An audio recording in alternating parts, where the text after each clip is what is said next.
السلام علیکم ورحمۃ اللہ وبرکاتہ۔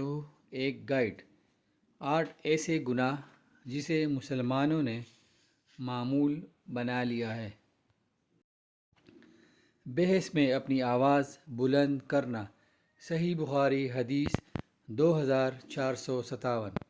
نمبر 2، چھوٹے فائدے کے لیے جھوٹ بولنا۔ سنن ترمذی حدیث نمبر 1972۔ نمبر 3، غیبت کو سمجھنا، دل کا بوجھ ہلکا کرنا۔ سنن ترمذی حدیث نمبر 1956۔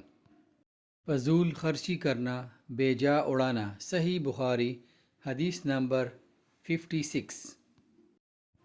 دوسروں کا مذاق اڑانا۔ سورہ حجرات آیت نمبر 11 اور 49۔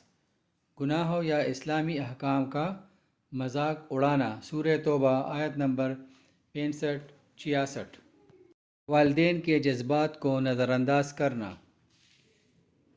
نماز میں تاخیر کرنا۔ صحیح مسلم حدیث نمبر 2726۔ اللہ تعالیٰ سے دعا ہے کہ وہ مجھے اور آپ کو ان گناہوں سے بچنے کی توفیق عطا فرمائے۔ آمین ثم آمین۔